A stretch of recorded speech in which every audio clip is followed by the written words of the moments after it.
So here we have Latin America in a nutshell for you. So we are based in Rio de Janeiro, as you know, which is in Brazil, of course. Let's see if you're seeing the whole slide. You're not. Yeah, now you are. And this is a bit of our destination. Beautiful. Tehani's been 3 times. Those are my kids. That's me. That's my friend. Yeah. That's my husband. That's my kid. Oh, wow. It's all very personal. I Anyway. do the same thing, dear. I do the same thing. Work is personal. Trust me. Yeah. So we are based here in Rio de Janeiro. We have a lot of beaches and a lot of mountains in the city. We have the Two Brothers Mountain, which is where the sun sets, and we have this rock which people jump from a delta with a delta flight, which is cool. It's about $350. Anyway, so one of the sites we have to see one day is Sugarloaf. So we go up on a cable car to the first mountain and the second mountain. We have experiences, a lot of experiences. Some of the experiences are, for example, a photo shoot or a wedding proposal we've had here. We've had yoga lessons on the Red Beach in front of Sugarloaf. That's what you're seeing on the picture. This is the Modern Center. The Modern Center was built for the Olympic Games, and this is not a spaceship. It's the Museum of Tomorrow. And for mice and incentives, they set a table up here, and they have candlelight dinners, and it seems like you're sitting in the ocean. And this is the Historical Center. The Historical Center of Rio have you been here? No, I recognize this from the pictures of Tehani. Yeah. Okay. Yeah. So Historical Center was built when the King of Portugal was fleeing from Napoleon. Napoleon was pushing him in Portugal, and he decided to organize the capital of the capital of Portugal in Rio de Janeiro. So we were the capital of a European city because Napoleon was pushing him, and he kind of fled with 700 boats, and one of the boats just held the dresses of his wife. So it was kind of a big fleeing thing, you know. And he built a lot of imperial buildings. He built the royal palace. He built a lot of cathedrals where all those kings and princesses would get married. This is a theater, the Municipal Theater. It's built from the same materials as the Opera Theater of Paris, marble from Italy, glass from Murano, and stuff like that. This is the staircase that's called Celaron. A Chilean artist that looks like Salvador Dali with a very big mustache. He died about 5 years ago. It's his life work. He spent about 30 years building this staircase. And what he did was importing tiles from the whole world. So people, friends, and just people that are visiting Rio would send him tiles from the whole world. And he would make the staircase all the way up there. And I think there's even a Michael Jackson clip on the staircase.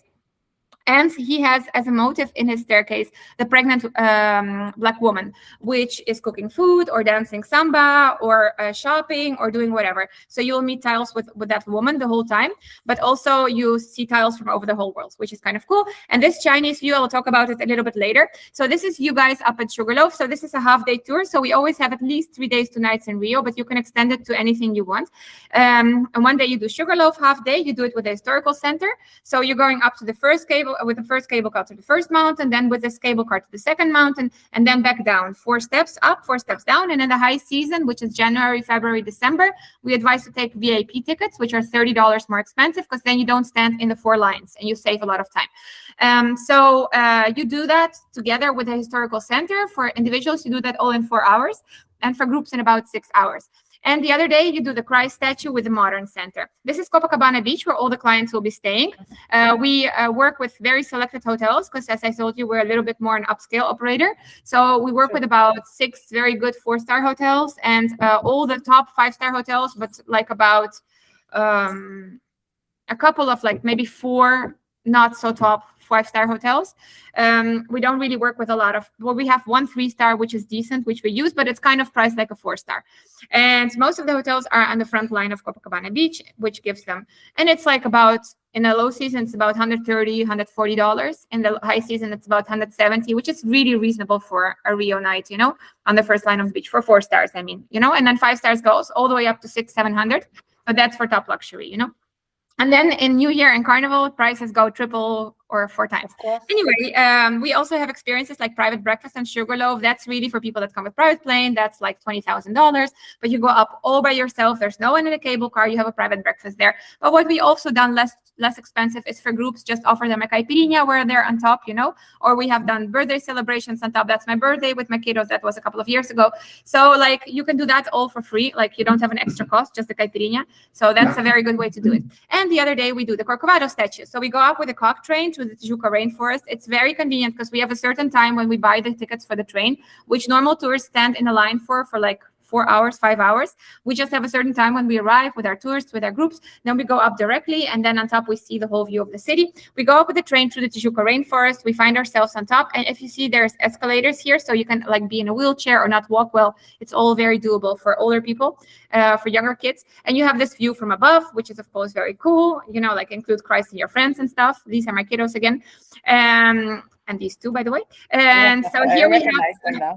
Yeah, now you have Ipanema Beach. So we have a lot of beach life. So people do a lot of sports. They play soccer. They run in the morning. We have beach volleyball, beach football, like everything goes on the beach. We have a big social life. There's like the surfer corner, like there's everything. That's again us swimming. And this is the sunset when the sun is setting, which is really nice. We have a lot of trekking in the city. The girl is standing on the Two Brothers Mountain, on top of this mountain. So this is a trekking with a social project. This is a favela, which is a poor neighborhood, which you can visit. So usually we go up by motor taxi up to here. Then we walk on a trail, which is quite easy, for an hour. And we find ourselves while she's standing with a view over the whole city. And then you go down and you can basically visit the favela if you want. In the favela, there's a Dutch friend of mine. In this favela, she has a school for kids that learn computer science and English. Oh, so you that's can nice. school, by drawing. Some companies or some people want to do a social project, so that's a perfect inclusion. But there's also like a terrace of a German guy who built a hostel there, and you can just have a caipirinha on top of it and just explore the favela. So it's kind of cool. Because I have a lot of we have a lot of clients who ask for we want to see the local life, we want to meet locals, back to the especially that's about as local as it gets. Good. We also have a lot of specific tours if you want. So, for example, in the center of Rio, where I showed you the historical center, we have one guide who's specialized in music. He's a musician, and he plays music himself, and he has all this sorts of music that he plays, and he also shows the city center from the music perspective. We have a guide that tells about Little Africa, because we had a lot of slavery and we had runaway slaves, and they set up their communities. So we have a whole route in the center that is called Little Africa. Then there are people that talk a lot about historical. So we have like tour guides specialized in stuff. We have like, they all know the general information, but they are some that are specialized. We have one that knows very well about the royal family and the Princess Isabel, which is the third generation after the King of Portugal fled. She proclaimed the independence of slaves out of the window of her palace. So that was a very big thing. I mean, these people gave her slaves. They worked like slaves. They were born as slaves. They were died as slaves. They had kids as slaves. And all of a sudden, they were like born to be free, So it was like, but it was a political move. She didn't want unrest in the country. So it was like, there's like a lot of stories that are really interesting.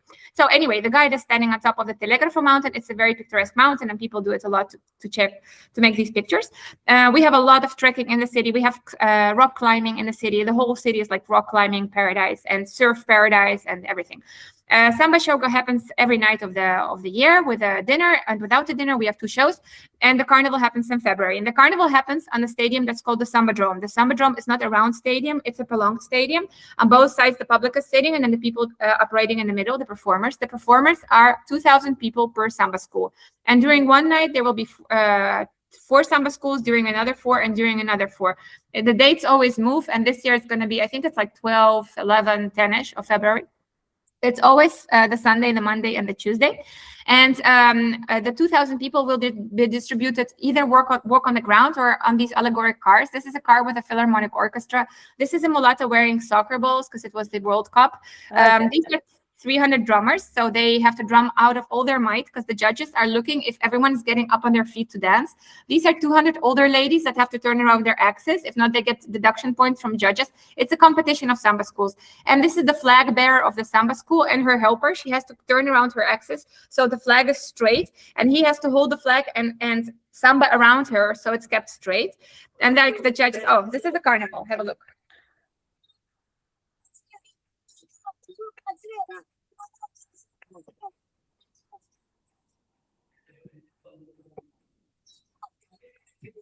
Of course, very famous. Everybody wants to go there once. It's like a bucket list thing. It's a big show, exactly. So around 2,000 people parade by, then it's another samba school, then it's another. It's kind of like that the whole night. This is a dragon with mulattas dancing on it. These are seats. VIP seats are $1,000. First line, VIP, like first line. You can touch the participants. And then that's here, Frieza A, and then that's about $900, $800, $700, sort of like that. Okay. Actually, this year they went up a bit, so I think this is going to be 1,200, 1,000. They always launched around August, September, but that's kind of the prices. And then the normal seats are in Sector 9, which is the touristic safe sector, and they're $350. Okay, so you provide that, right? Yeah, we always have seats, and we have them up to the last moment. And there are the very cheap seats that you will see backpackers, and you will see, you know, people negotiate, will be either completely at the end. So the samba schools already left, and they're turning their backs to you, and that's where you're sitting. Or in the beginning when they still didn't enter, you know. So the very, you know, you will get those tourists that say, I see seats for €50, and you'll go for it, guys, you know. So so then you have the Belmont Carnival Ball, which happens one night before the carnival. Lady Gaga visits it. It's like for famous people. It's like $1,200 for one night. And then you have the free street carnival, free of charge, all of January and February. You go to the streets, get undressed, and party around. Here, of course, we don't take our phones, or we take them into our underwear. Like, it's a street party, okay? But it's like huge. It's the whole city. It's the whole January. It's the beginning of February. It's the whole time. And you just dress up and go anywhere. There's an agenda where the blocos are. Blocos are people gathering together for some theme, for example, the Happy Girls, or the Carnival of the Pets, where they dress up their dogs and all their house pets or cats, whatever, or the Carnival of the Kids, or the Carnival of the Happy Boys, you know, whatever it is. For New Year, we have 1 million people on Copacabana Beach. We all gather together with our champagne bottle. There is live music from 6 in the evening until 2 in the morning. And it's 40 degrees heat, so it's nice and hot. And fireworks shoot from the ocean at midnight. We all count back 9, 8, 7, 6. Happy New Year. We congratulate 1 million strangers around us, and we all drink together, and then we all swim in the ocean, and it's a big party. It's the biggest party on earth. Where else with 1 million people? And it's free of charge, of course, and the fireworks fire from the ocean. And everyone is wearing white because there's a religion in Brazil that's called Candomblé, and I will talk about it a little bit later. But anyway, it's a big party, and it is, there's also, let me show you. This is my family again, obviously. That's last year. Oh, yeah, cute. Yeah. Oh, yeah, nice. Huh? I didn't realize you have also such a big fireworks. I didn't know that. Yeah. Yeah, we have. They go on for about 25, 30 minutes.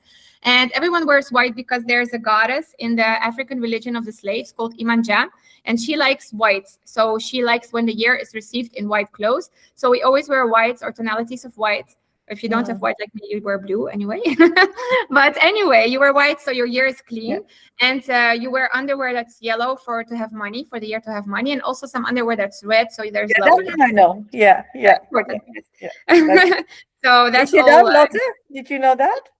You always have to wear red underpants. Yeah. And then the New Year balls in the 5-star hotels. Then you're kind of in the people, but you're not on the beach for free. You're on top, you know, in a nice buffet, whatever. But these are like $1,200, $1,300 per person for the night in the most expensive hotels. And they start at around $650 in 4-star hotels. But you can do it. You can have one night, or you have the minimum of 2 or 3 nights. No, that's just the party. That's just where you go from 8 in the evening until 2 in the morning. But the night stays at the hotels. For example, the hotel that I talked to you is like 140, 50 in the low season, 170 in the high season. During New Year, it will be around 400 or 450 a night for a minimum of 4 or 5 nights. Yeah, okay. So you have to pay around $2,000 to $3,000 to even stay in Copacabana Beach. Yeah, for a minimum of 4 nights. Yeah. It's a cool occasion, but yes, it's expensive. Yes. Yeah. And then, for example, a New Year package in the Fairmont Hotel, or in a 5-star hotel, will be like something like starting at $7,000, $8,000, $10,000 for the stay. It would be around $1,500 per night for a double room. Yeah, it's quite expensive. Okay. So near Rio, we have this valley where we can slide down waterfalls. It's about 3.5 hours driving to 4 hours, Paraty. And that's a UNESCO city. It was built by the King of Portugal when he started finding gemstones in Brazil, and he started exporting them to Portugal. So he found gold, he found emeralds, he found diamonds, he found blue topaz, he found amethysts, citrites, and he started loading it on boats when Napoleon was, gone, and bringing it all back to Portugal. So the first king we had was very loyal to Portugal, and he wanted to return to Portugal, and he was shipping all the money off to Portugal. And of course, the Portuguese fleet was big, and they could conquer stuff because of the Brazilian money, because there was just a lot of gemstones, a lot of gold, a lot of stuff. And they also planted cotton, and they planted coffee. Everything that was being planted brought a lot of money. Paraty was built by Freemasons, and it's exactly like this. It's still in this historical setting. So we go there, we can spend a couple of nights there, but the most amazing are the beaches. Oh, this is my daughter sliding down the waterfall. That's what you're going to do there one day. Yeah. Natural slides. Oh. That's good. I did that too. This is a tropical fjord. It's called Saca de Mamanguaba. If you've seen the movie Twilight with the vampires, with Bella and Edward, they have the honeymoon filmed on this beach.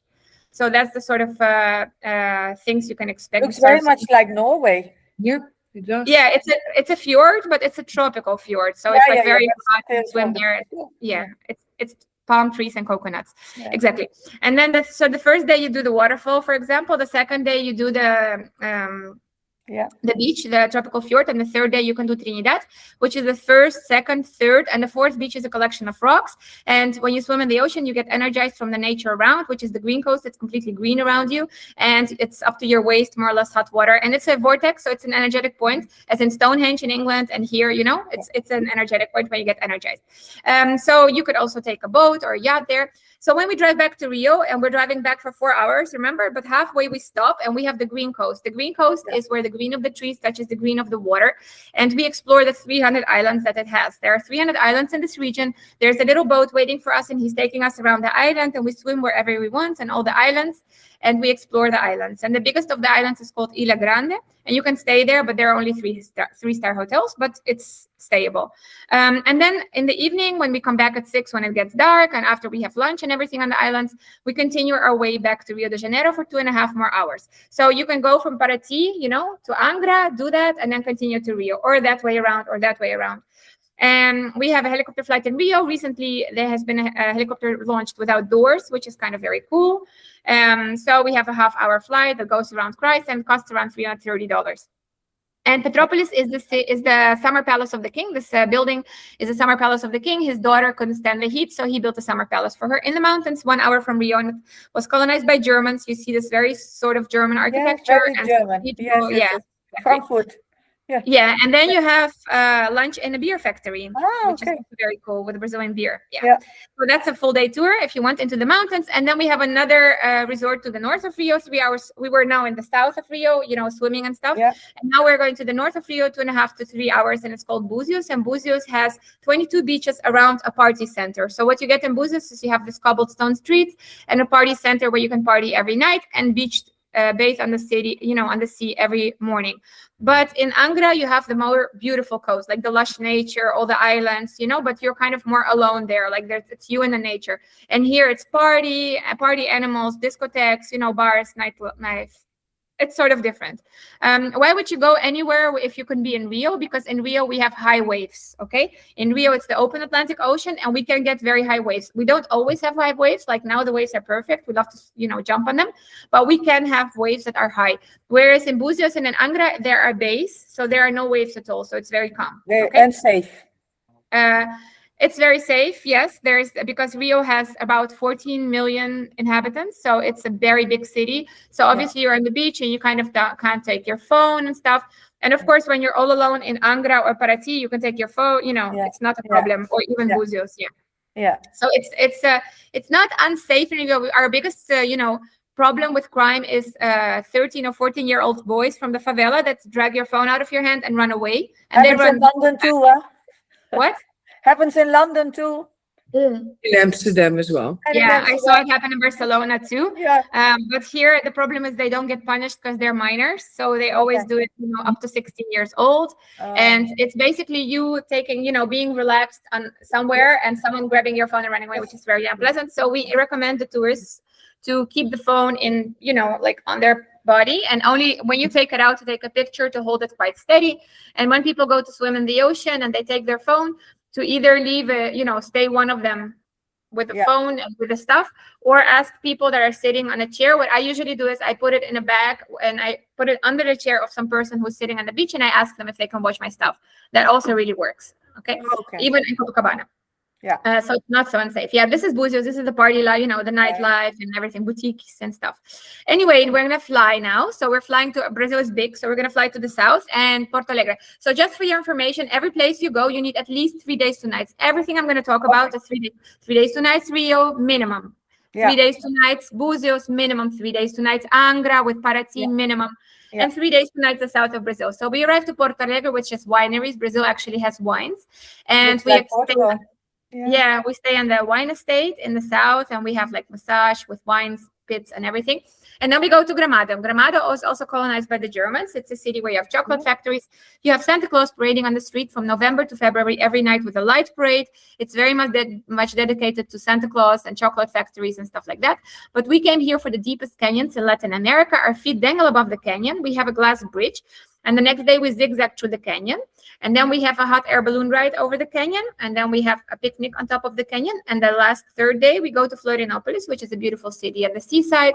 And we can extend our stay there for a couple of nights in a Four Seasons-like property. Okay, so that's the south of Brazil package, which is all about canyons and all those, you know, little villages and attractions. Now we're going to fly to you can do it 4 days, 3 nights. You can extend it. Just the basic is minimum 3 days, 2 nights. We're going to fly to the Amazon, which is about 2.5 to 5 hours flying from Rio. It's a big country.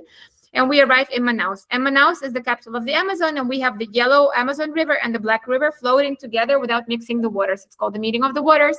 And they don't mix because they have a different chemical composition. Then we hang out with the Indians. We swim with pink dolphins. So we stand up to our waist in the water and they eat fish out of our hands. They know where tourists come, so they come there to eat for free, you know. But there is an area in the Amazon River a little bit further away, like where the lodges are, where they're just wild and they don't come to tourists. So depending on the client wanting to interact with them or not, just take them to the jungle and they will be, you know, in the water and not approach. But they're not afraid of humans anyway. So that's me with an Indian tribe. At night, you go out on canoes and with a flashlight, they fish alligators out of the water and they take selfies with alligators. And then you have piranha fishing on pieces of meat. That's me fishing arapaima. That's a huge fish, as you can see, in the Amazon River. So that's very much what the Amazon is about. And the whole culture of the Amazon is about deities and about gods of the jungle, like the pink dolphin that converts himself in a man at night and kind of robs the princess of the Indian tribe. They have these myths, you know, that they tell about around the fireplace. It's like a very interesting culture. This is an American family cooking food with the Indians, which we also have. Nice. Yeah. This is an anaconda. She lives as a pet with the Indians. So you have cats and dogs, and they have anacondas. That's a couple swimming with the pink dolphins. That's me with a sloth, an alligator, and I love sloths. Yeah. So these animals are all pets to the Indians, and you can take a picture for money with them. But again, there are also brothers and sisters of them that live in the wildlife that are not pets that you can, you know, meet and stuff. Yeah, because nowadays it's a big thing that you don't want to monetize the animals nowadays. Yeah, exactly. But I mean, if they're pets to the Indians, it's like saying, I don't want to monetize my dog. Yeah, I get you. But it's like you keep the dog, you feed him, you do the surgery at the pet, and you know, at the vet and everything. Yeah. And if someone wants to take a picture with your dog and you can get $20 and you are quite poor, why not? Why not? I would. Similar. So they really have them as pets. Yeah. But there are also a lot of them out there in the wild. This is a 5-star hotel in the middle of the jungle. It's the poshest 5-star hotel we have in the middle of the jungle. And it's called Mirante do Gavião. It has these big rooms with panoramic windows, swimming pool, self-cooked food with Amazonian fruit, really cool.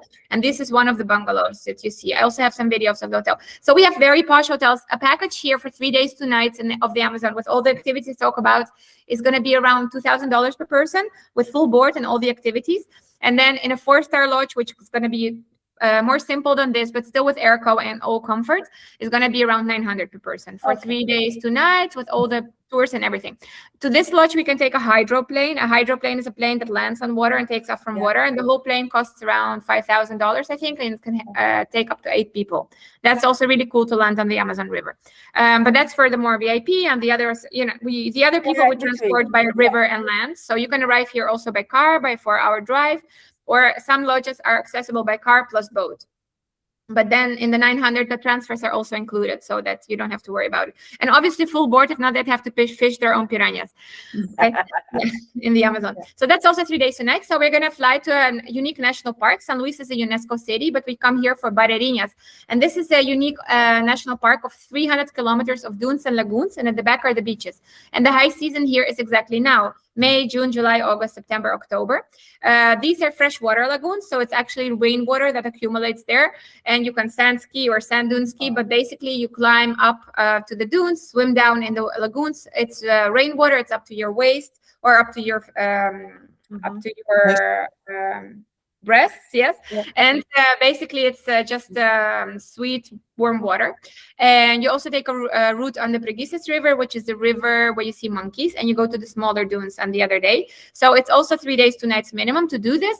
And this is a private breakfast we did for VIP clients that came back private plane, and they had breakfast here at 7 in the morning. There was no one there, just a waiter and a saxophone player. This experience was around $6,000. It's her birthday gift. And here you see the scope of the park. So it's 300 kilometers of dunes and lagoons, and in the back is the Atlantic Ocean. So it's a huge national park. The Italian market is now really in love with this place, and they spent about 7 to 8 days here. Oh. But really 3 days, 2 nights are enough. It's enough. Yeah, I think so. Yeah. Exactly. So this was colonized by the Dutch, like you guys, and you can really see that it looks like Rotterdam a little bit or similar. And of course, the whole Brazil was colonized by the Portuguese. So the Portuguese came running. Oh my God, they're colonizing our country, which they considered. So they very fast built Olinda. Olinda is built by Portuguese and Recife by the Dutch, and they touch each other. It's the same city, and they're very different. So it's very funny to go from here to here in a street, you know. But basically it's quite a big city. It has about 3-4 million inhabitants. Brazil is big, you know, and we consider it a small city, but you know, 3 to 4 million. But anyway, it has a big street carnival in Olinda and also in Recife 1 week before the Rio Carnival, so you could catch both. And they also carry major dolls. They have their own sort of dancing, which is similar to the polka, with the feet like that, and they do it with umbrellas. They dance it with umbrellas. So it's a completely different culture. They have forró, they have other dances than Rio has, you know, like every region of Brazil has its own culture. And near 1 hour away driving is Porto de Galinhas. It's a resort that has coral reefs in the water and no waves at all. So you can be in your hotel 3, 4, 5 stars and have no waves, perfect for kids and stuff like that. And little boats to take you to the coral reefs. Okay, we're gonna fly to Fernando de Noronha. So it's 1 hour flying from Recife or 4.5 hours from Sao Paulo. Fernando de Noronha always gets awards. It got the best beach on earth by TripAdvisor 23. Some beaches 124, some beaches 121, some beaches 125. They always win awards.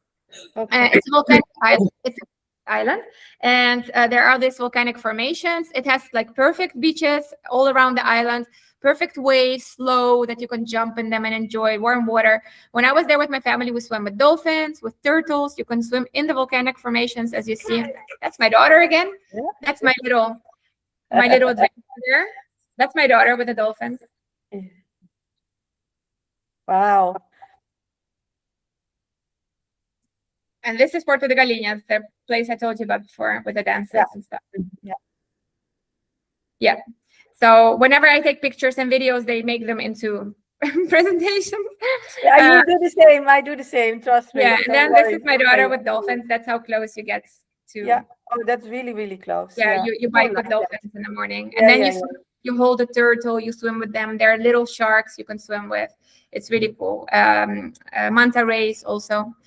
So that's cool, and this is the coolest hotel there, Nanai Noronha. All the hotels are obliged to be built at least 100 meters from the beach. There are no sunbeds, no umbrellas. It's a protected island. You pay an ecological tax of $55 every day on the island per person.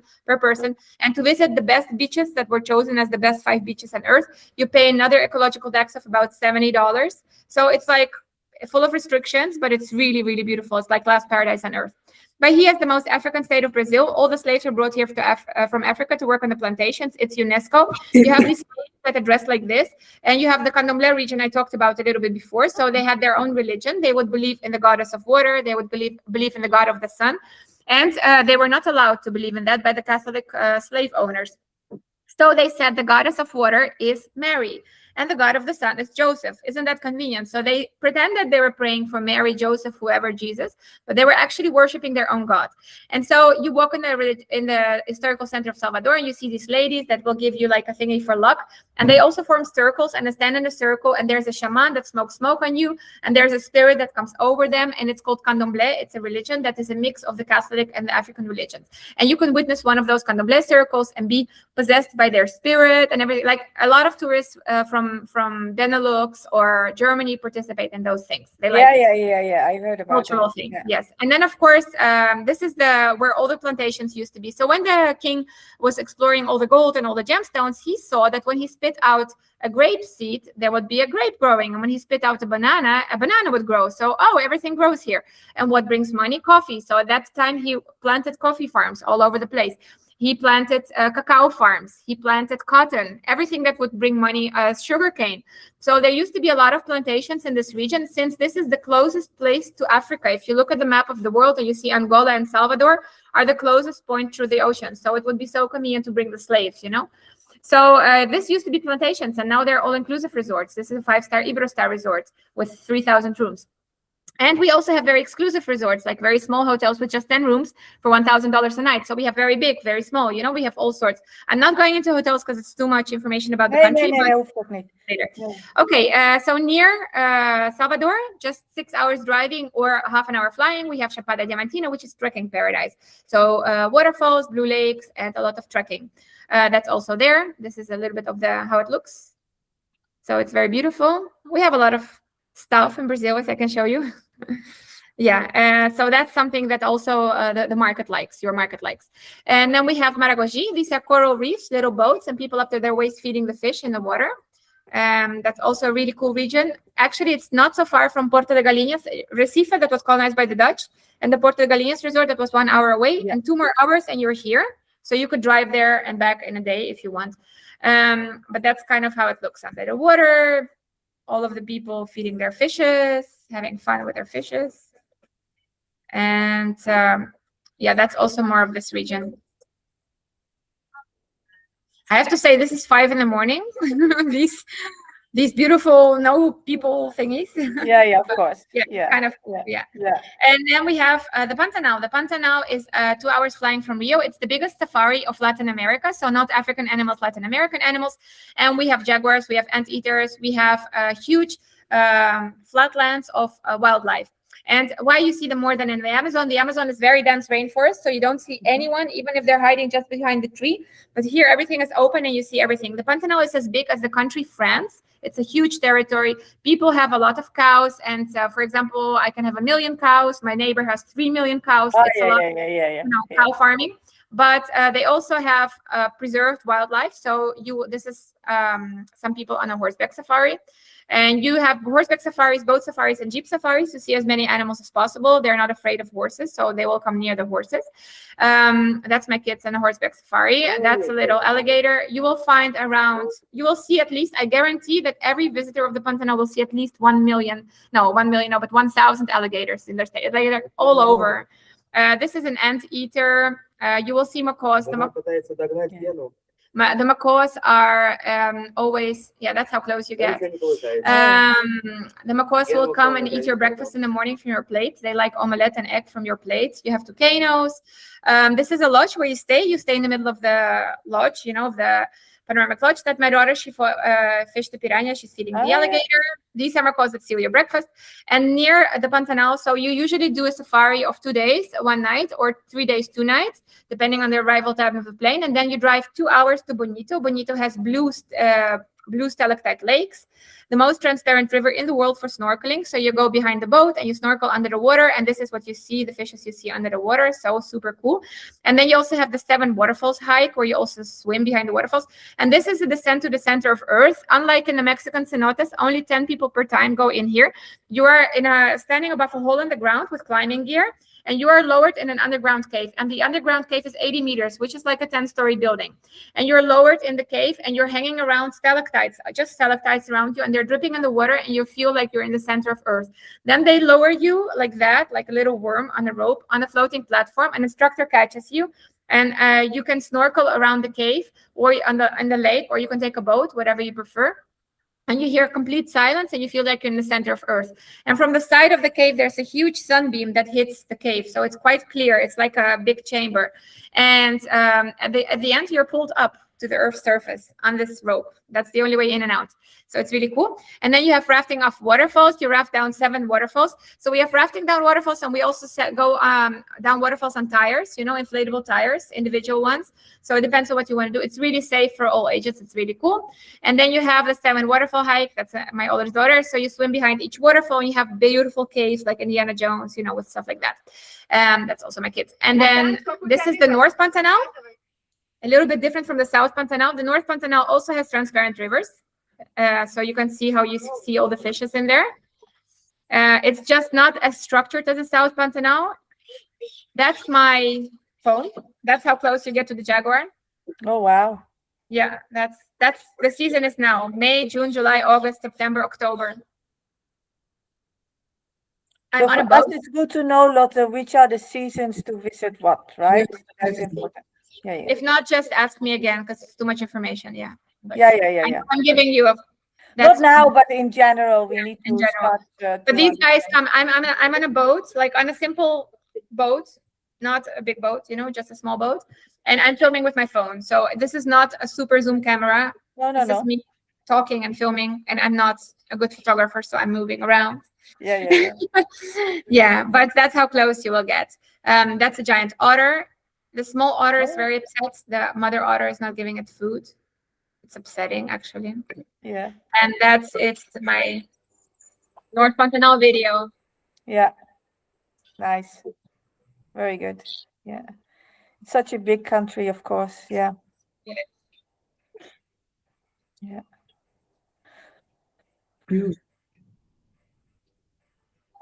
Yeah. So I do go down tires, you see. So in the North Pantanal, you can go down tires. You have the transparent rivers. You have the jaguars, and you have the waterfalls and canyons. That's me, and that's my daughter, and that's my son in a waterfall. Yeah. And you have these canyons at sunset. So it's cool. So we do it in 4 days. We do 1 day of canyons and these waterfalls. Then we do the 2nd day of transparent rivers and 2 days of safari. And that's the North. But the North Pantanal has a shorter season than the South Pantanal. So it's very good in June, July, August, September, October. And then sort of November, you don't see so much wildlife anymore. So the rest of the year, we're more in the Southern Pantanal. Okay. Because it's the whole year very good. Because you have Bonito with all these activities, with all the interactivities. But both are really cool. Now I have a German tourist that want to do both, for example. But they are quite, but Pantanal is the size of the country France. It's not so small. No. So she's going to fly. She's doing the North Pantanal. Then she's flying from Cuiabá to São Paulo to fly to the South Pantanal to do the South. Because it's just big. Usually people will do one of them. Okay. And depending on the season, we advise one or the other. And the time, how much time you have, of course. Yeah, exactly. For the South, you need at least 5 days, 4 nights, and there's more team building, and there's more for kids to do. And the North is more contemplative, although there's also a lot of stuff to do. Anyway, I prefer to sell the Pantanal over the Amazon, because in the Amazon, you're kind of always sitting in the boat watching the wildlife. Of course, you're touching the alligators and stuff, but Pantanal is so active. You're on horseback, you're on boat, you're doing this, you're doing that. It's just more active. Depending on the person. And then we have Iguazu Falls. The Iguazu Falls are the widest waterfalls on Earth. So in Niagara, there are 15 waterfalls. In Africa, there are 20 waterfalls. We have 245 waterfalls. They're 2 hours flying from Rio, and they're 2 hours flying from Buenos Aires. So they're a perfect connection of the 2 countries. This is where we combine Brazil and Argentina. Okay, so the Brazilian side of the waterfalls is where we land on the Brazilian side. They can be seen in 3 hours. We have a panoramic view. All the waterfalls almost are on the Argentinian side. So we have a panoramic view from the Brazilian side. So we walk here on walkways, and it takes about 3 hours to see all the waterfalls on the other side. Okay, and then we also do the Macuco boat safari. When we get soaking wet, we go full speed in the weakest of the waterfall, but we still go 80 kilometers per hour. We get soaked like onto our underwear. It's a lot of adrenaline. And we also do the bird park, when we will walk in giant cages, and they fly freely around our heads, and they even sometimes poop on us, which is very nice. And then the next day we cross the bridge. So we check out of the Brazilian hotel with all our luggage. we cross the Bridge of Friendship, and we check out of Brazil into Argentina with a passport. We go to the Argentinian side, which is about 40 minutes more driving. So in total, it takes about 1 hour, 15 minutes to get to the Argentinian side. And there we are above and under the waterfalls. So we walk above the waterfalls, and that takes about an hour. And if we want, we walk under the waterfalls. That takes about 3 hours. And we also go to the mightiest of the waterfall, which is the Devil's Gorge. And there's a walking platform here where you take a train and you go there. So that takes about 8 hours in total, the whole tour. And then we bring them to the airport on the Argentinian side. And in the same evening, at 8 in the evening, at 7 in the evening, at 9 in the evening, there are direct flights to Buenos Aires. And we have done Brazil, Argentina, and the waterfalls in 2 days, 1 night. So we can do it very time effective. Okay, this is the bridge where you can watch down Devil's Gorge, which is the mightiest of the fall from the Argentina side. And you can take a helicopter flight over the falls, just 10 minutes and $250 per person. And it's not so expensive. So it's really easy to fly to Buenos Aires. As I told you, in the same evening, you're in Buenos Aires, so our guide receives you. And the next morning, you go into the city tour. And of course, it's a big, big, big city. And you have the La Boca neighborhood, which was built by Italian immigrants from scratch. Italian men were actually arriving in Buenos Aires, trying to build their houses from any material. That's why it's so multicolored. And it's like that until now. You know how Italian men are proud and they cockfight, I'm the best, I'm the best. Io soy el mejor. And so that's how tango started. Tango started with 2 men, not fighting each other, but kind of fighting around each other. 50 years later, women were invited to this party, and women were really scarce because it was all about men trying to make their living. So one woman would be surrounded by about 50 men, and only the ones that would dance well would get the chance to hold her for a second, you know? So tango, you know, there's a whole tango history of tango music, tango, you know, and it's all told in a tango show at night. And you will see tango demonstrations on the streets of this neighborhood.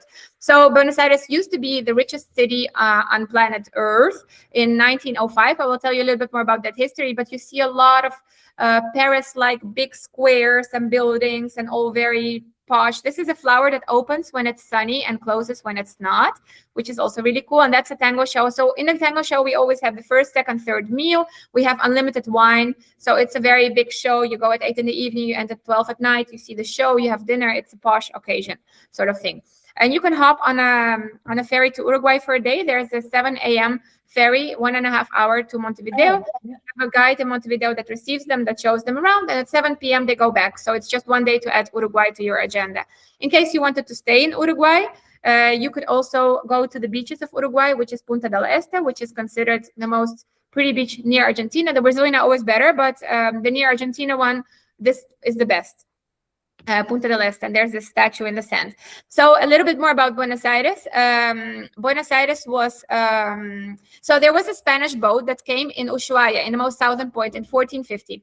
And the Spanish were like, oh, we're going to settle, we're going to be rich, 200 men, 10 horses, 10 cows. We're going to marry the local woman, we will be happy forever. You know, and not the nicest people fled Europe at that time. Anyway, they arrived, and the Patagonian Indians were not very happy with them. So they started to shoot fiery arrows to them.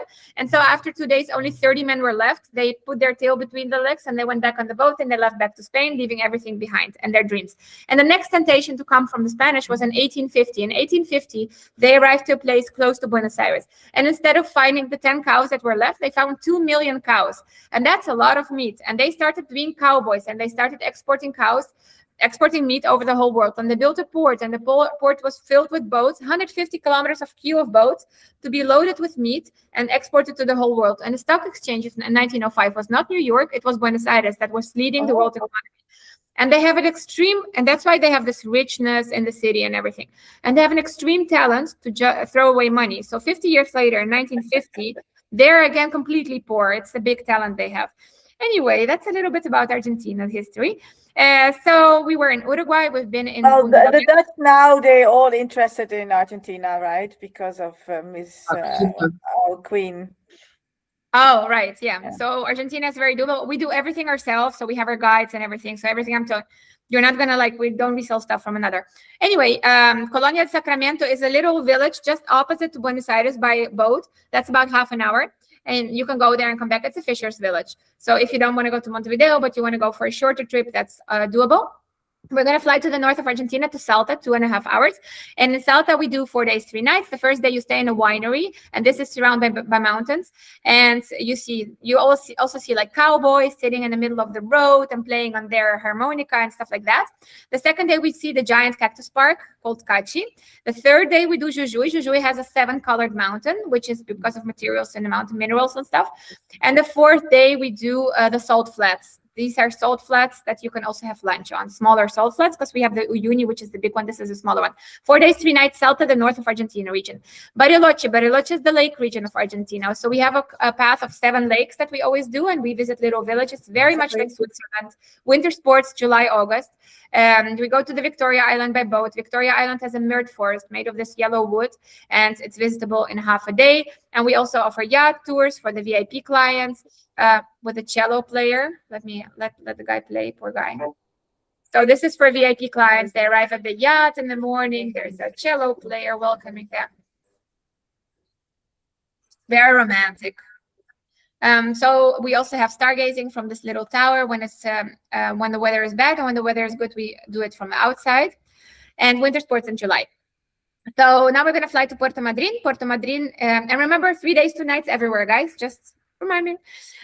Puerto Madryn, yes, is the south of Patagonia. We're already in Patagonia, okay? That was already Patagonia, Bariloche. So this whole region under here is called Patagonia for Chile and Argentina, okay? I only have a request for Patagonia. So because I had a meeting today with 13 travel agents, and I already mentioned you. So I think it's very it's a trend nowadays. Yeah, it's a trend. Yeah. So Patagonia is all this. Like we've been in Bariloche, Patagonia. Now we're going to Puerto Madryn, Patagonia. Ushuaia, Patagonia. Calafate, Patagonia. I will warn you when you get out of Patagonia. We're going to go into Patagonia now. There's many places. Yeah. Puerto Madryn is a little island, as you can see. It's like a little thingy on the map.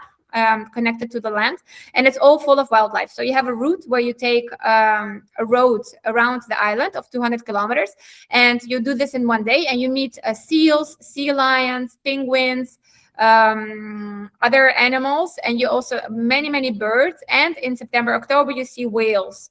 The whales come here. So here you take a little boat and you go very near the whales, and this is how it can look. Let me show you. This is how close they get to the boat. Okay. Just September, October season when the whales are there, but you will see wildlife the whole year. There's like a lot of other animals there. You try to see 200 species of animals and birds in 200 kilometers. That's the trick. And you do it usually in 1 day or maybe 1.5 days. 1.5 days just if you didn't see whales to go the next morning again. But it's enough. So again, 3 days to the day of arrival, the day of departure. And now we're going to fly to Ushuaia. Remember the first Spanish boat? They were like here. And 3.5 hours flying from Buenos Aires. We're still in Patagonia, like this is all Patagonia down from here, okay? And Ushuaia, we can take a cruise to Antarctica. There are several cruises to Antarctica I have to talk about. So the cruises that leave from Ushuaia to Antarctica, here, 3 days, they go through Drake Bay. That's where people puke the whole time. Sorry for the directness, but you're Dutch, you can handle it. Yeah. Then they have Antarctica for 3 days inwards, and then they puke back 3 days. And that's the 10-day Antarctica cruise, $10,000. And that's every day there are 10 cruises departing. It's a mass thing. And there's another smarter thing here from Punta Arenas, Chile, where you fly to Antarctica. You take a cruise inside to Antarctica 5 days, and then you fly back. You did not do the nasty part. That's also $10,000. I find it a more agreeable option. And there's only one company that does this, and many companies that do this because this is mass tourism now. Okay. Also 10,000, but this is just prettier for the experience. Anyway, that's Antarctica. If you don't go to Antarctica and you stay in Ushuaia, what is there to do? So you can walk with penguins, giant penguins, the biggest penguins on Earth on the island. You can fish crabs, and you can have them cooked in the afternoon if you like that. You can do a helicopter over Drake Bay, which is the most southern point of land. This is definitely good advice. It's a 4x4 jeep tour to Altiplanic lagoons called Fagnano and Escondido. There are 2 lakes that are in the mountainside. And this is Tierra del Fuego National Park, Fireland National Park. Why Fireland? Because this is where the Indians and the Spanish had their little encounter, but also a very beautiful national park for walks and hikes. And this is the 4x4 that I showed you before, Fagnano and Escondido, Altiplanic lagoon. So you go on a 4x4 jeep tour through the forest, through water, and then you stop in the middle of the forest. You walk along the lakes, and the guide cooks a barbecue in the middle of the forest for you. You have foxes coming by, rabbits coming by. Also a really cool experience. You can do it private, or you can do it with other 5 people in a jeep. And you can also, that's about it. Ushuaia is 4 days, 3 nights, okay, all of the activities. And you also have winter sports in July, August, September. So Mendoza is the wine region. We're out of, We're going to go out of Patagonia and then back into Patagonia. Anyway, Mendoza is the wine region. It's 2 hours flying from Buenos Aires, and it is the famous Argentinian wines. And here you have wineries by Dolce & Gabbana, wineries by unofficial winery of Trump and stuff like that. But you also have wineries that are like more mass market. So you have wineries that cost $300 to visit, and you have wineries that are $50 to visit. And then 3 wineries you will visit in one day. You will have degustation in 2 wineries, and then the third you have wine and food pairing. And depending on the budget of the clients, we can take them very exclusive or more mass market, okay? So Valle de Uco is one of the valleys you have to visit, and Luján de Cuyo is another valley you have to visit. So you have 3 wineries in one valley, and 3 wineries in another, and you're drunk for 2 days. But there's also Aconcagua, the highest mountain in the southern hemisphere, and we also have ascension to those mountains, which takes about 10 to 14 days. Okay, that's also there. And now we're gonna fly to El Calafate. El Calafate is 3.5 hours flying from Buenos Aires, or 1.5 hour flying from Ushuaia, where we just were before. And this is a giant glacier. For me in Patagonia, this is the most interesting place on the Argentinian side. It's a glacier as big as 10 kilometers large, and it's like a 10-story building high. And it's in a live glacier, so in the daytime it melts, and giant chunks as big as an apartment melt off and fall in the Argentina lake in front of your eyes. And at night it freezes back on again. It's in a live glacier. So this is an experience. We did a private lunch experience. We had VIPs. So this is my guide carrying a table. And they wanted to have ice trekking and then lunch on the glacier, which is what we did. So we brought all the food and the wine and the table and the chairs and the guide, and we put up a table for them on the glacier. This is for everyone. This is dinner under the starry night in a cave, in a big cave with Patagonian food. And then that's from Ushuaia, if you would fly from Ushuaia. And then we have the Argentinian traditions, which is very much connected to cowboys, as I said, and throwing lassos and feeding you meat and horseback riding. And the next day we walk on the bridges and we see the giant chunks of ice melt off and fall in the Argentina lake. We can also have ice canoeing, and we have ice trekking in special shoes on the glacier. There is a big trek that takes the whole day, about 12 hours, also interesting for the Dutch market. And there is a small trek, which is just 2 hours, okay? And special shoes on the glacier itself. And you also have a little cruise on the backside of the glacier. It's a bit of when you have days left and you have nothing to do, you take this cruise. But if not, you do the front side and you do the interesting stuff like the cave and stuff like that. And El Chaltén is 1 hour away driving. It's a trekking paradise. This is Fitzroy Mountain. There are over 500 routes, very well signaled. So you can just go trekking yourself. You stay in a hotel and you go trekking yourself in the Fitzroy Mountain. Now that's a nice hotel there. So now we're going to cross from El Calafate with a glacier. So the most beautiful national park in Patagonia, in Argentinian Patagonia. We're going to cross over the border with Chile. Why? Because just 3.5 hours away driving is the most beautiful national park in Chile and Patagonia. You're 3.5 hours away. Come on, guys, let's go there. So we're driving to the Chilean Patagonia, and we're in the most beautiful national park in Chilean Patagonia called Torres del Paine National Park. And this is a person in red here. That's how small people are and how big nature is. Okay, so here we have a route of 80 kilometers. Now the Dutch market will often trek here for 2, 3, 5 days. Europeans will often do trekking here, but we can, depending on the market, depending on the people, they can stay here trekking a couple of days. They can just do a whole route of 80 kilometers one day with our driver and stop wherever they want and do smaller treks of 1 hour, of 2 hours, of 15 minutes, of 4 hours. They can stay here one day already. They will have a good impression of the park. So it really depends on what they want to do. We have hotels. This is very impressive. And people that are rock climbers, they also climb the peaks. Like there's a lot of options here. And we can stay in this village of Puerto Natales or in the park itself. Of course, in the park itself, it's more expensive. Then we're going to fly from, so we crossed the border here. We went down to Argentina and we're going up to Chile. You see the flight? The flight from Buenos Aires to Calafate, to the glacier, is about $350. And the flight from Puerto Natales to Santiago is about $150. Yeah. So you even save money. You combine the two most beautiful national parks over the border. It makes a lot of sense to make the route like this. This is Buenos Aires, Calafate, Puerto Natales with the Torres del Paine National Park, Santiago, you know? That makes a lot of sense. And then you can add Iguazu Falls to it or not, or add something else in Chile or not, you know? So that's one of the routes that's very popular that we have. So you arrive in Santiago. Also organize all the flights, huh?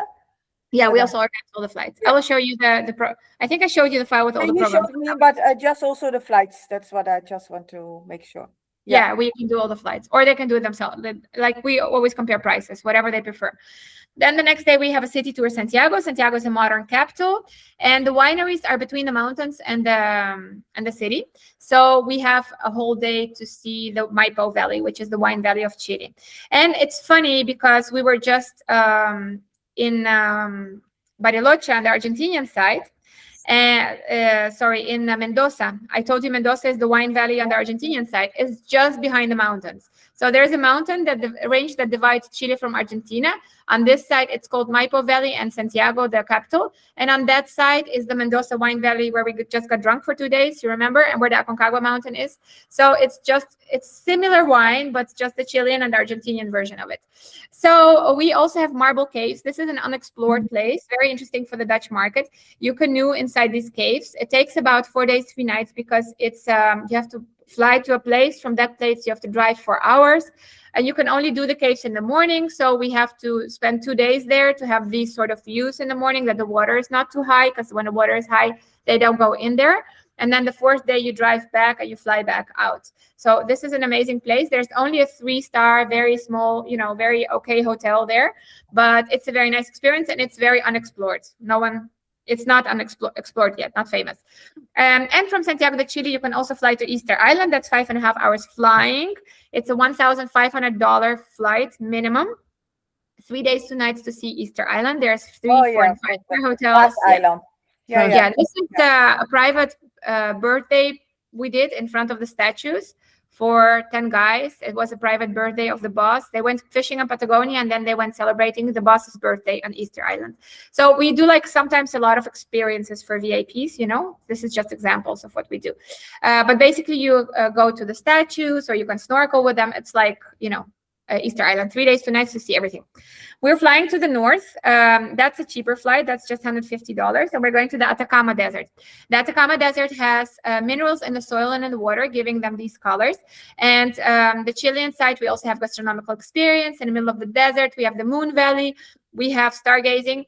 But usually we hop on a Jeep, all the luggage goes on top, and we cross the Salvador Dali Valley, which has these formations like paintings of Salvador Dali. And we're in Bolivia, and we're going to explore the Bolivian side, because the Bolivian side is cleaner, there's less tourists, and it's huge, it's unexplored. And the Chilean side, there's a lot of tourists, especially Americans, and it's just smaller. The nature is a bit smaller there. So usually we advise to go to the Bolivian side. So we have the Orange Lagoon, the Blue Lagoon, the volcano, the flamingos, and the llamas. The geysers, where we have geysers coming from out under our feet. This is 5 in the morning. So there's typhoons coming out of our feet, water and earth boiling and gases coming out. And then we swim in thermal springs. And then we come to the salt flats of Uyuni. 300 kilometers of salt, a small layer of rain, and the sky gets reflected in the layer of rain on the salt. So imagine it's white, and there's a small layer of rain, and everything gets reflected. You see the Jeep under and above? So this is a unique national park. It's a desert of salt. And when it rains, it becomes specifically very interesting, where you have these views. Also dry, it's super cool, but wet, it's even more impressive. And we have gastronomical experiences in the middle of the salt flat. This is the Jeep you travel on, and will have all the food with them. You meet islands made of cactus, flamingos, llamas. You have these out-of-the-world sceneries. These pictures are of our tourists. Our tour guide are made in July, but traditionally it's considered that January, February is the rain season. But you see, they had luck in July. So it's depending a little bit, because the climate is changing. But basically, you explore the salt flats for the whole day. And then you arrive in a hotel made of blocks of salt. And from there, you fly to La Paz, which is the capital of Bolivia.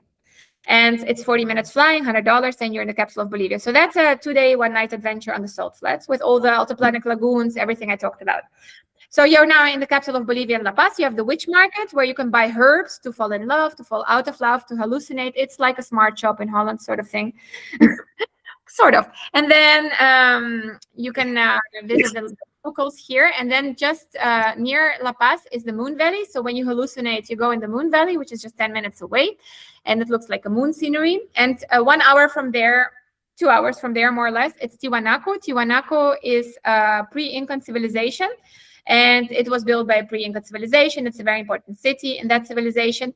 And 2 more hours, you're in Titicaca Lake, and you're crossing into Peru. You see how we gradually cross from Bolivia into Peru, first from Chile into Bolivia, then from Bolivia into Peru. And the Titicaca Lake is the highest lake on Earth. And we have the Uros Islands. So the Uros did not want to obey the Incas. The Incas were conquerors, like the Americans. So they were like, okay, keep the land. We surrender, but we're going to live in the lakes. We cannot obey you because Titicaca is one of the vortex points of the Earth. And they believed that Mother Earth and Father Sun created humanity on Titicaca Lake. And they're the first humans. And they just could not obey the Incas, which were like stupid in comparison with them, sort of. They thought. And so they cut the dried grass that goes in the lake. And they have floating islands. And they have little huts and little boats, and this is how they live. So basically you go on one of those boats and they play music for you, and you walk on the dried grass, and you kind of sink in it when you walk on it, and you meet their kiddos and stuff like that, and you can buy some souvenirs from them. So they used to live from fish, and they would use to trade the fish on mainland, but now they live from tourism. And then from there, it's a touristic bus with 4 stops to Cusco.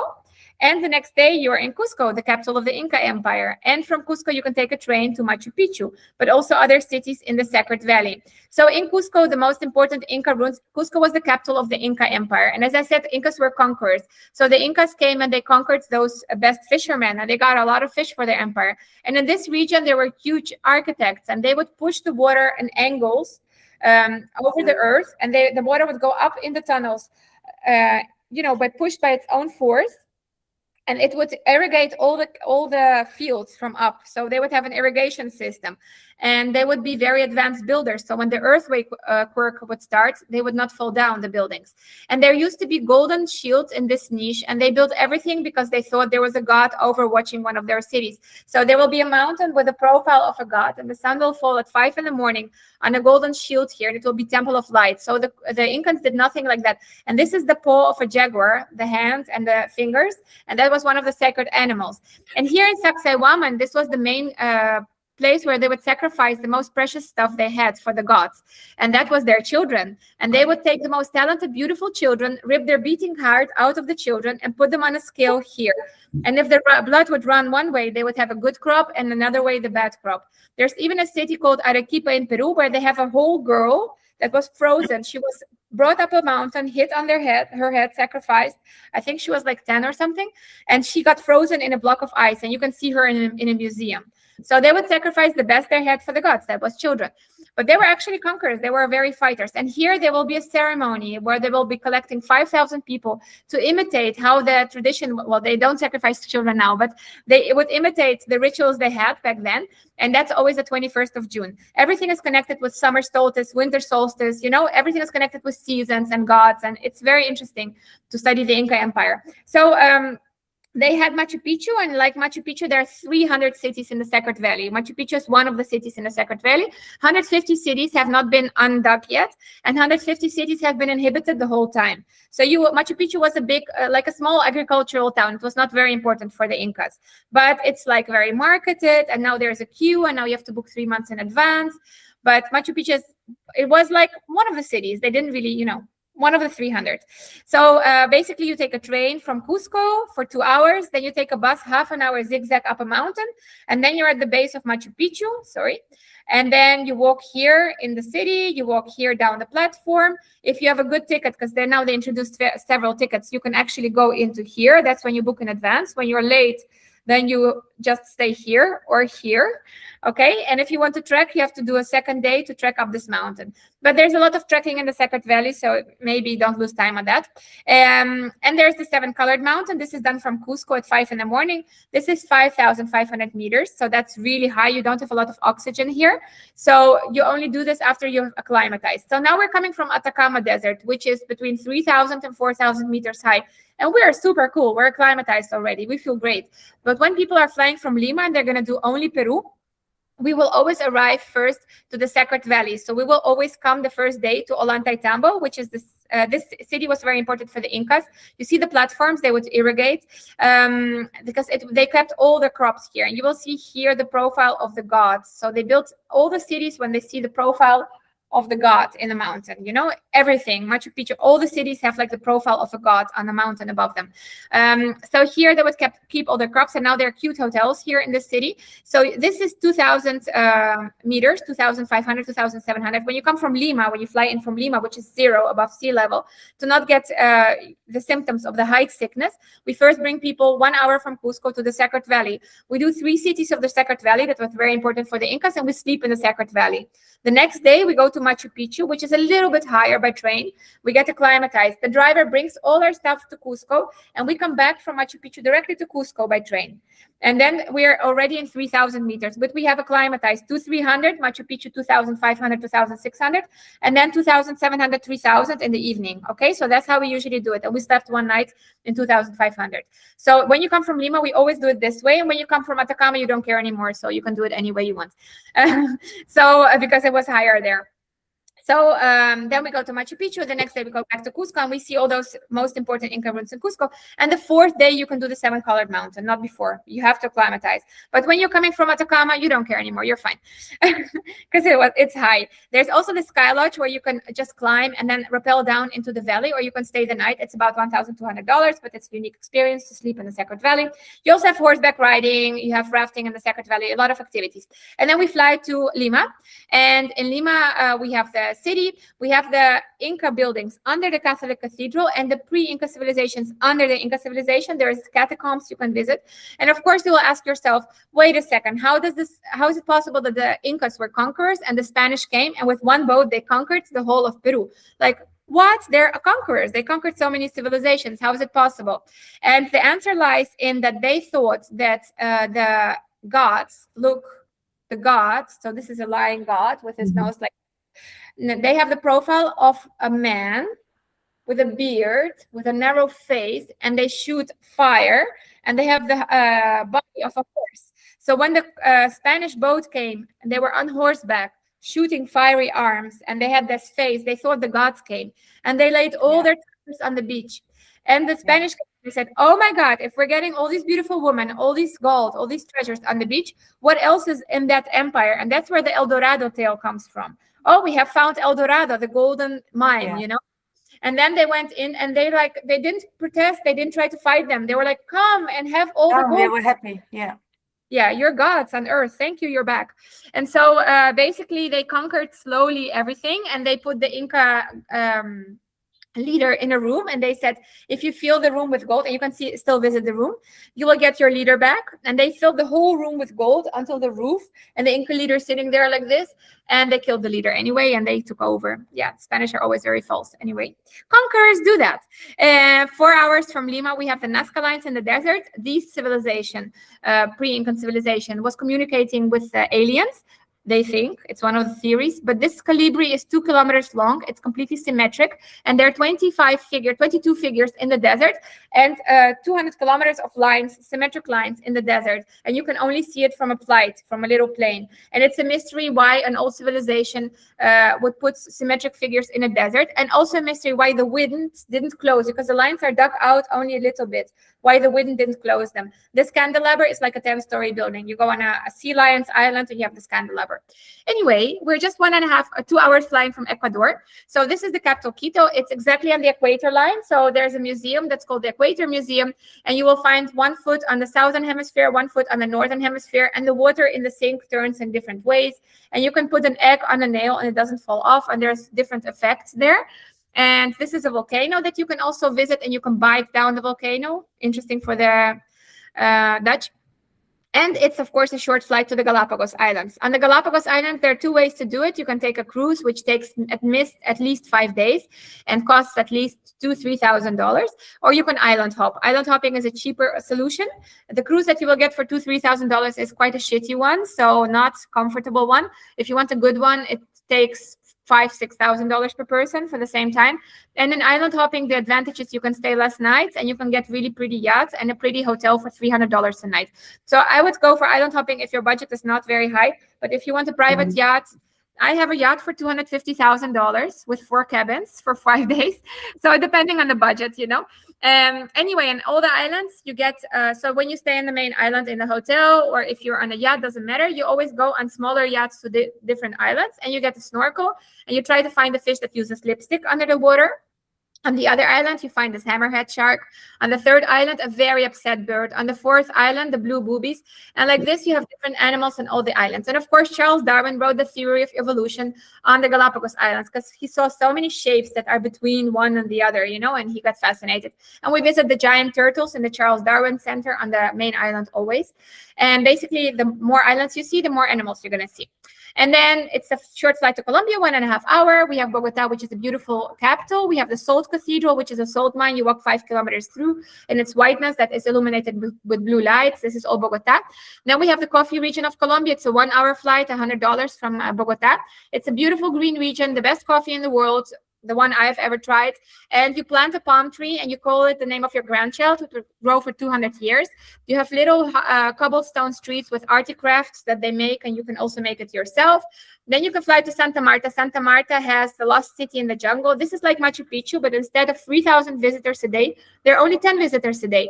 I just had 2 Americans with their kids hiking this. It's a 5-day hike. Very good for the Dutch market. They love this stuff. The first day you go up a sandy mountain. You sleep in a hammock in a peasant's house. The second day you go down through the Indian village and you see naked Indians, and the kids ask you for candy or cookie. And the third day you cross the river 7 times with all your luggage, and you go up in the staircase that's 2,000 years old, and you sleep in the sacred city itself. So you feel all this energy of the Indians of Tairona. And then the 4th day you go back to civilization. So it's a hike of 5 days. You sleep in hammocks and stuff like that, and it's an amazing experience. Really recommend it. There's also an underwater national park called Taganga, and a Tairona National Park, which is over the water. That's another day hiking for the actives. And Cartagena, that's a 1.5 hour flight from Bogota. It's considered the Caribbean gem. So it was holding a lot of gold of the Spanish in Cartagena. And Queen Elizabeth of England really wanted the gold, but she could not openly attack Cartagena for the Spanish gold, because then she would have won Spain, and Spain was stronger than England. And so she had a friend of hers called Pirate Drake. So she said, hey, you go when they transport the gold from Cartagena to Spain, you attack their boat, you pretend you're a pirate, or you are a pilot. If you get caught, I'm the Queen of England. And if you don't get caught, it's 50-50. So she didn't openly declare war, but she had this, smart thing to do. Mm-hmm. And so the Spanish were not stupid, and they sent their own pirates to Queen Elizabeth's boats, the English boats, and they had fun for 200 years like that. Now you have these beautiful ladies. They consider themselves the most beautiful civilization of Cartagena, and they're the only ones allowed to take pictures with fruit baskets on their head, and top models. And then you can also fly in 1.5 hours to a Caribbean island, see Jamaica, Cayman Island, and this island is called San Andres. It's a $150 flight, and you will see the Colombian Caribbean. It belongs to Colombia. And you also have a 7-colored river in the middle of Colombia with 7 colors in the water, and that's a 3-day 2-night tour, a little flight inside Colombia. And that's in a nutshell what we do, in a very small nutshell. Sorry to you guys. Very good nutshell. No, it's good also for Lotte to understand. She already texts me, I know a client, so, it's good that she sees it herself. Yeah, it's a lot of information, and your colleague will go crazy. So we have, Lotte, we have the programs that are completely ready. That is what is very important for you to see, because I think you're the most organized for all the DMCs that I've seen so far. I am sure. Look at now you will see. Oh. Yeah, so this is Lotte, our programs that are already organized per country for 2026. The 2027, unfortunately, Latin America is slow. We only get prices around September, October. We can start calculating. And unfortunately, we calculate all the way until December, January, until it's 150 programs we have to substitute. Slowly, we put more and more and more. But to have them all ready, it's always December, January sort of thing. But already, we will get access, right? So we can you will get access to everything, yes. So we have, like, for example, we have already the Carnival for 27. So we it's here. So we already have Antarctica for 27. We already have Carnival for 27. For Carnival, we make several programs. I'm going to show you an example, Lotte. So, for example, this is Dreams Come True. It's Rio de Janeiro, the waterfalls, Buenos Aires, the one I told you, the typical route. It's 4 Carnival dates, which is 5 of February to 14 of February. So it's going to be a more expensive program because it's Carnival. It includes the parade, everything I showed you. You see, this is the prices per person and 3, 4, 5 stars. This is the full description of the thing. The Carnival tickets are inside, all the Christ statue, Sugarloaf, Iguazu, and then the Brazilian, Argentinian side, Buenos Aires, everything is inside. You can take some optional tours on one day. They're not inside. Here you see everything that's inside, and that comes additionally, which is the flight, for example. Okay, so this is commissioned already 20% to the tour operator that's selling it. So they can put it on their website and they can count on paying 20% less. Okay, and they can book this for exactly these dates. That's for the Carnival, which has a specific date. And we publish this. We publish Rio plus Angra, you know, the Green Coast near Rio. We publish Rio plus waterfalls plus Amazon. We publish just Rio and Iguazu. We publish with Iguazu, but without the Amazon. Okay, so there are several options here. So we always publish the Carnival in, you know, whatever you want to do after and before, and we can, of course, also tailor make. But if we talk about most of the programs we just went through, for example, I showed you a very big tour we have. It's called 5 countries, which is sort of what I took you through first. Let me get there. This is 5 countries in Latin America, and this will do Brazil, Argentina, Chile, Bolivia, Peru. And this will be the price without Carnival for 18 days, 17 nights, $8,200 per person in 4 stars. And this will include 7 internal flights, and it starts in Rio, the Christ statue, then it goes to Sugarloaf, then they fly to already done. You know, it's like a way to, but then already like this, they can take it and copy paste. Yeah, people copy paste. This is Word files. So they just have to click the right mouse. They can download it and put it on their own logo. Okay, I'm just showing you. Buenos Aires, then they do the tango show, then they fly to Santiago de Chile, you know, they do the wineries, they fly to Atacama, they do the Atacama stargazing, the Uyuni salt flats with the whiteness, the La Paz, where they get the hallucinogenous herbs, I told you, the Uros Islands on the Titicaca Lake, Machu Picchu, and the whole Cusco thing I told you, and the end in Lima. This is like their hotels I mentioned here. This is a very big program. But with this program, careful, because the commission is only $500. The commission is always mentioned in the flight, in the program name, okay? So the then it's very clear. So then they know. Here, it's here. So we put the commission less on here because we wanted to sell, and if not, it will be over $10,000. It will not sell so much. No. So this is just one of the most expensive tours. But there's all sorts of combinations. This is a 3-country, and it's 20% commission: Brazil, Argentina, Peru. All these tours I'm showing you can be booked from 2 people from any departure date, except Carnival and New Year, when the prices are different. So it can be booked for tomorrow, for next month, for next week, from 2 people starting. Okay. There are some interesting stuff, like, for example, a fascinating tour will do Pantanal Bonito, very in-depth, and also the Amazon, and also the dunes and lagoons I showed you before. So this is very in-depth, just Brazil, okay? I showed you these places before, you know, the dunes and lagoons and the jaguars and stuff. This is for nature lovers. We have motor tours. Upstairs, you will see the commission, 20% of $500 or whatever. In the file name, exactly. Then we have like Brazil Adventure. This is a very good tour for your market because it does Ilha Grande, the big island around Rio, the Pantanal Bonito, and the dunes and lagoons. But this is, of course, programs that sell when the dunes and lagoons are good. When the dunes and lagoons are bad, from December, January, February, when it's too dry, we don't sell these so well anymore. But this is perfect for adventure lovers from now to all the way to October, November. This is a perfect program because it does, and the Jaguars and Pantanal Bonito. This is in case you want to do one country. Coffee tour. This is the cheapest. This is the top selling product from other tours, which is Brazil, Argentina, Rio, Iguazu, Buenos Aires. I just showed you the Carnival version. This is the not Carnival version. You see the price? Yeah. And it's 20% commission, 9 days, 8 nights. And this even has departure date. This is Rio, Iguazu, Buenos Aires. This is the typical, the most sold. So they only have to add their own tickets, and that's it? Yes, even in this one, we have the domestic flights already included, you see? Yeah, but the international flights, they only have to add. Fly into Rio and out of Buenos Aires, exactly. Yeah. So there's just a lot of stuff. This is North Pantanal with Jaguars. This is just the dunes and lagoons that you can just add as an add-on.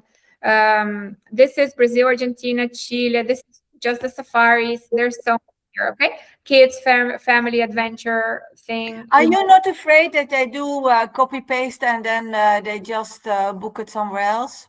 If we give they do that. That's part. But if they will ask you guys first. Most people, 90% will ask you guys first.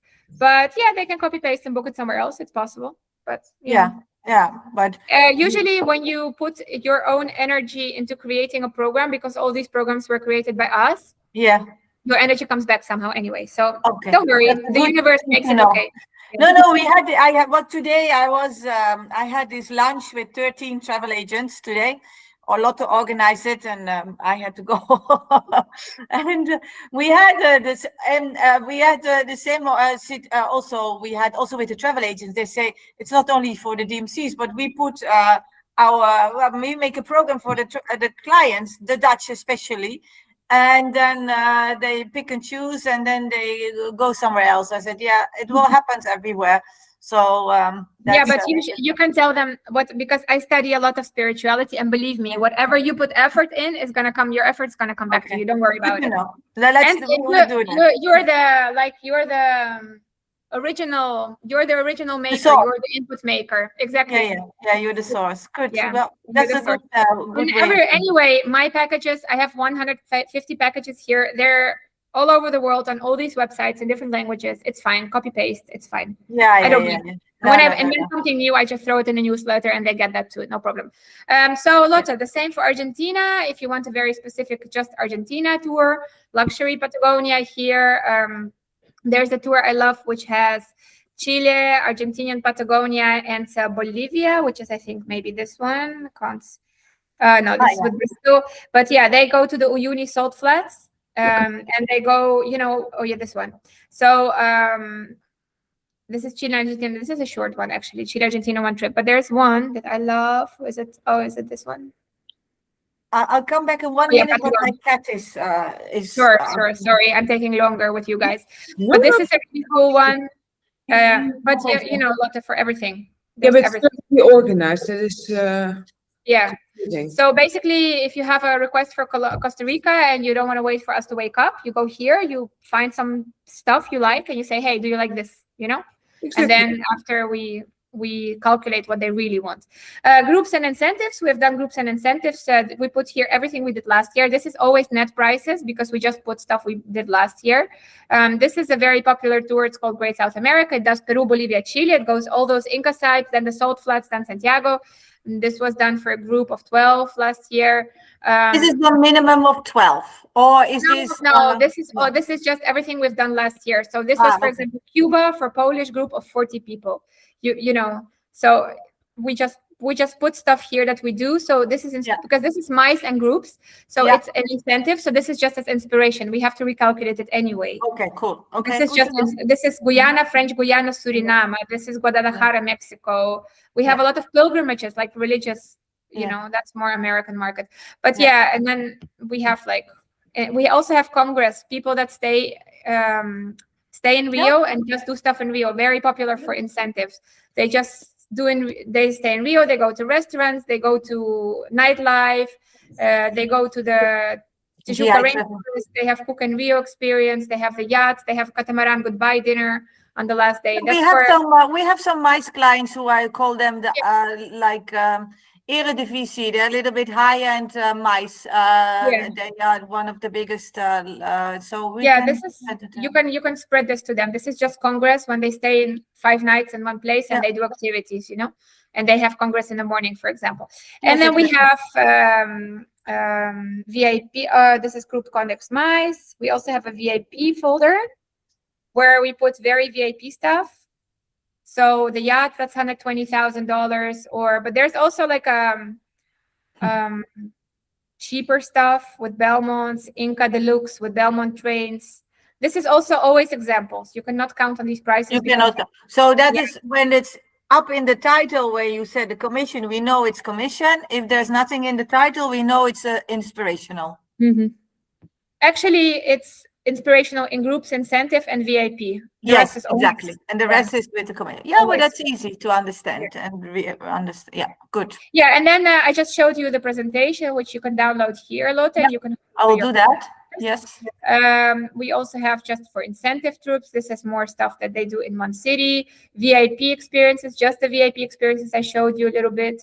Yeah, there's a lot of stuff. I have Central America here, which is another presentation here for countries of Central America. Cool. Because I South America with you, but there's there's a Central America one.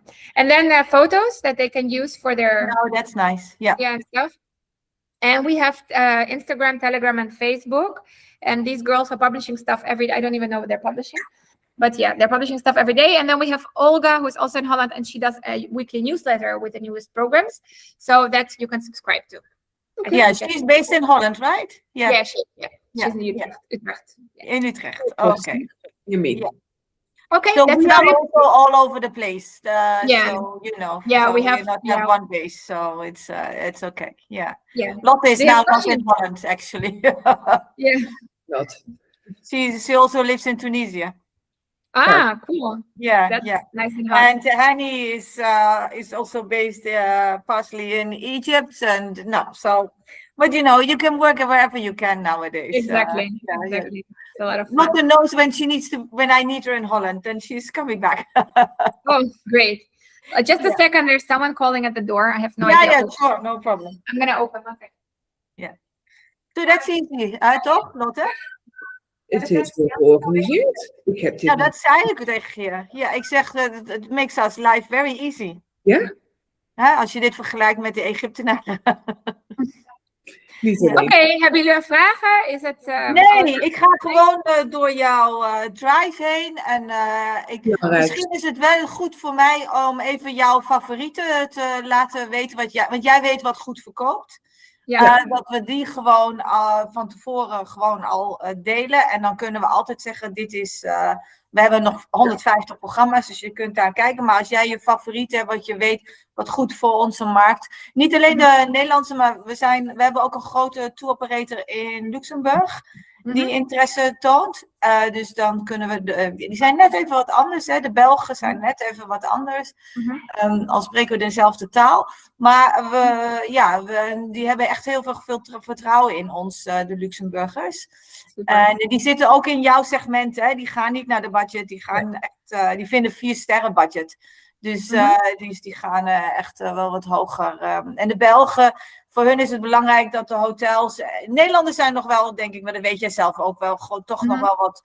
Economische.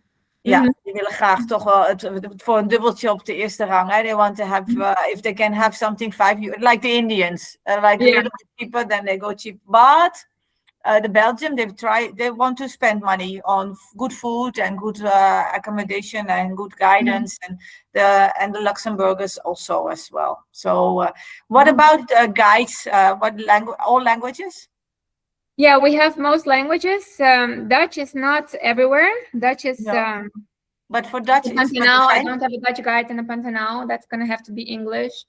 Okay. Yeah, but in Rio we have a Dutch guide. In Buenos Aires, I think we have one, but we would have to. In the smaller places, it's gonna have to be English. Yeah. But in general, it's English. But you have French.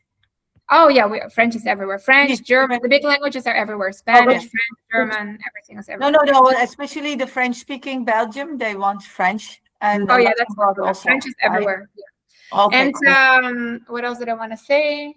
So when they book with you, they pay directly. How they pay to you? They just they would probably pay to our America account. We have an account in the States. Yeah. Okay. You have not an account in Holland, right? Which no. But in the States, so they can pay in dollars. Yeah, exactly. They pay in dollars. We invoice in dollars. They pay in dollars. Then they get the vouchers, and then closer to the travel, about 1 week before, 10 days before, they get the program with all the concrete drivers and guides that's going to service them. Cool. Yeah. That's with all the times and stuff like that. Yeah, because we can also issue the tickets of Christ Statue, Sugarloaf about 2 weeks before, so we cannot give them a detailed program before we have the times of if we were able to issue it. But they pay it to America in dollars. That's important. Yeah, and they get the vouchers. The vouchers. That's important for us to know as well. And they always have of course, I know that, but I just want to, for my mind, 24/7 emergency. Alexandre, he's very nice. He speaks English, and he's 24/7 emergency. And we triple check all the reservations before. So usually everything goes well because we have this triple check system in Latin America. But, if something doesn't, he's there. Yeah. He's there. Or You if know, flights it's not all, most of the Yeah, time it's not change, your yeah. most of the time it's not your thing, but it's the client who does not understand all the things or forgot something or they misunderstood Yeah. something, and that's more the difficulty than your programs are. So Yeah, usually it's flights actually, and that bother Yeah. us. Okay, cool. Things, yeah. I'm super excited. You, Lotte? I am in another planet right now. Okay, I'm great. also thinking about people that we can contact. Yeah. I already texted Ines. I'm going to Yeah. call. Yeah. Perfect. Yeah. So let's Okay. go for that. Will you be at the ILTM, right? In Cannes in December? Yes. But first, I'm going to be at IMEX this week. You And, told me. next Frankfurt. week in Frankfurt. week, Then I'm going to be 21. at ITB China. That's the week after. And I'm going to be at the fair in Costa Rica in 3 weeks. And then, But we are planning to come with, I think, 10 to 15 travel agents to the Cannes.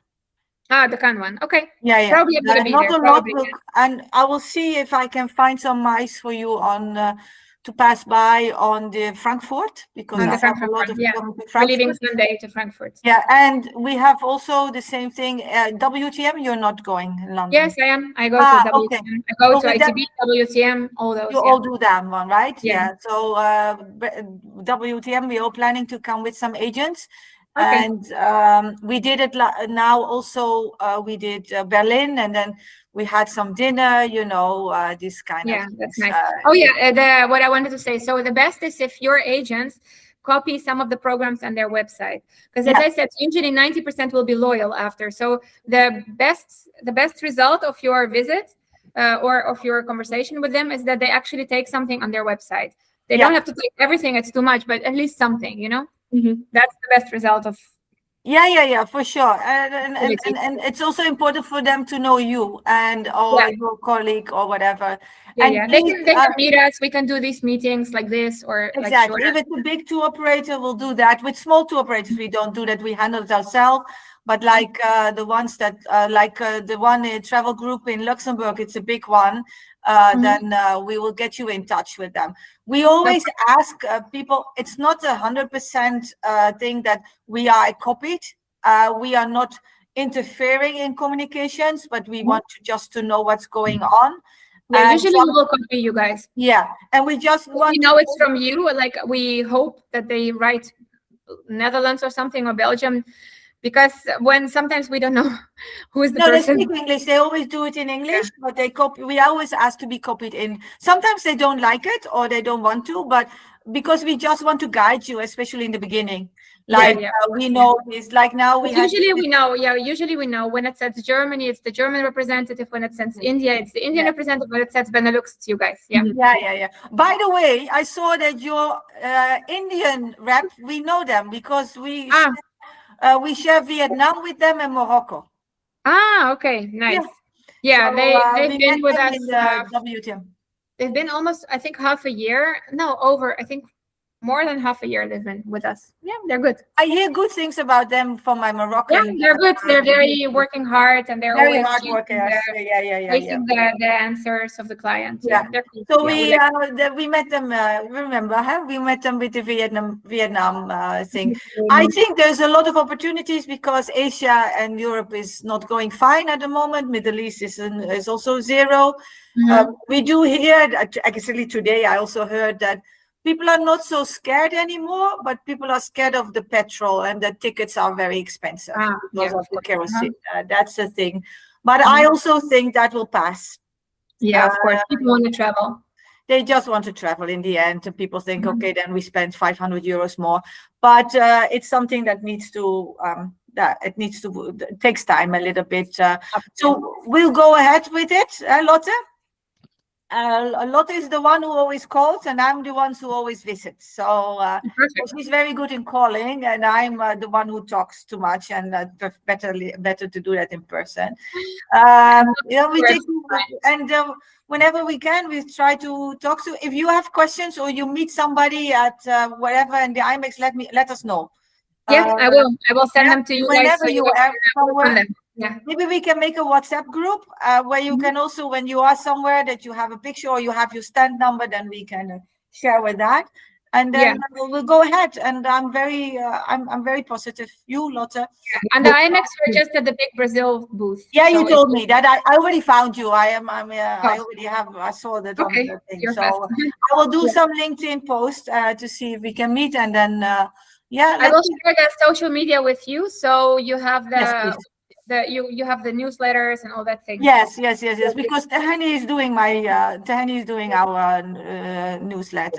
Not a newsletter. Feel free if you like some newsletter, you can do it yourself. That's how they Okay. do it. The representative do it. Okay. Okay. Thank you so much, Anna. Great talking to you guys. See you soon, and let's go and hope we are successful soon. Yeah, definitely.